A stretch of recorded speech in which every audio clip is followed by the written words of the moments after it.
В соответствии с решением Верховного Главнокомандующего Вооруженными силами президента Республики Абхазия и планом подготовки Вооруженных сил Республики Абхазия на 2024 год в период с 13 по 15 февраля под руководством начальника Генерального штаба Вооруженных сил Республики Абхазия проводится совместная штабная тренировка силами и средствами территориальной обороны. Совместная штабная тренировка проводится с целью повышения уровня подготовки штабов территориальной обороны в военное время. К проведению совместной штабной тренировки привлекаются офицеры управления Министерства обороны и Генерального штаба Вооруженных сил Республики Абхазия, главы администрации районов, силы и средства силовых структур. Данная тренировка позволяет поддерживать необходимый уровень слаженности в работе по управлению силами и средствами территориальной обороны в различной обстановке и является важным этапом их подготовки. Идет заседание штаба территориальной обороны под руководством начальника штаба территориальной обороны Акаба Тара Дауровича.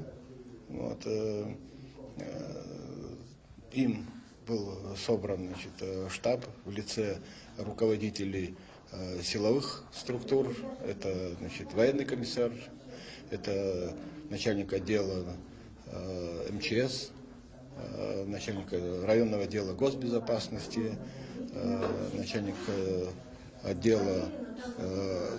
районного отдела милиции и других подразделений. Отрабатываются учебные планы, которые сюда направлены генеральным штабом. Несколько минут назад сюда прибыл для проверки поставленных задач, как они реализовываются. Сам начальник генерального штаба здесь находится. В процессе поступила информация о том, что на одном из объектов района диверсионная группа, один из объектов атаковала диверсионная группа. Есть разрушения, пожары.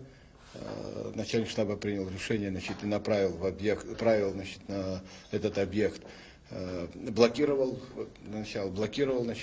район действия диверсионных групп.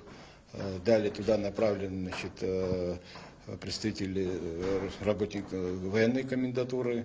Далее туда прибыла МЧС, которая успешно ликвидировала очаги возгорания, обнаружено условно взрывное устройство. Все это было ликвидировано. Сейчас на настоящий момент поступило новое вводное о действиях противника на другом участке, и штаб предпринимает меры. Основная задача в чем? Основная задача в том, чтобы штаб территориальной обороны, то есть руководство района в этой сложной оперативной обстановке научилось действовать. Для этого все эти тренировки они проводятся. Лана Гумава, Денис Воуба, Гия Джопуа, Ачамчира Информ.